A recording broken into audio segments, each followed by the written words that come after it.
आज से 500 वर्ष से लेकर के 1500 वर्ष पूर्व तक दुनिया की अर्थव्यवस्था में भारत की जो हिस्सेदारी थी वो लगभग 44 से 45% था।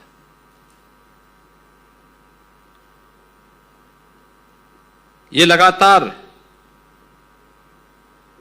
ये लंबे समय तक ये बना रहा है। कारण क्या था? याद करना, जीवन के प्रत्येक क्षेत्र में जब सामूहिकता देखने को मिलती है और सभी व्यवस्थाएं एक दूसरे के साथ समन्वय करके आगे बढ़ती हैं तो उसके बेहतर परिणाम भी आते हैं।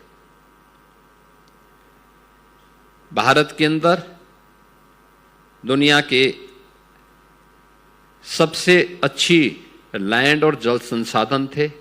परंपरागत खेती, अलग अलग क्षेत्र में अलग अलग प्रकार की खेती होती थी, यानी पेट भरने के पर्याप्त संसाधन थे।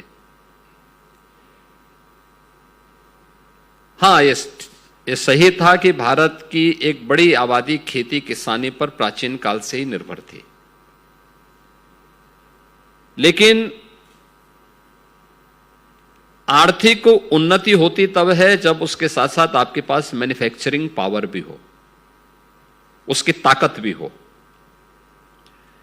और इसके लिए उद्योग धंधों का भी हो सकता है बहुत बड़े उद्योग न रहे हो, लेकिन लघु, सूक्ष्म, लघु और मध्यम उद्यम का एक बेहतरीन तंत्र था, यहां डेवलप किया गया था। उस प्रकार के कारीगर, उस प्रकार के हस्तशिल्प, ये उसका एक बहुत अच्छा ताना बाना भारत के पास मौजूद था।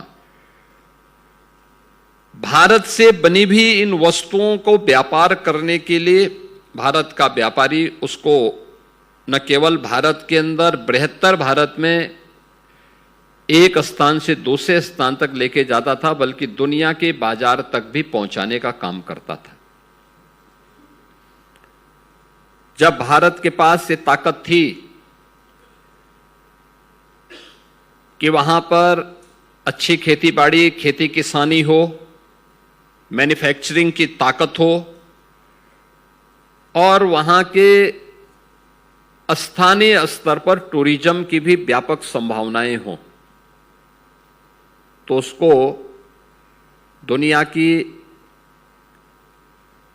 आर्थिक ताकत बनने से कोई रोक नहीं सकता।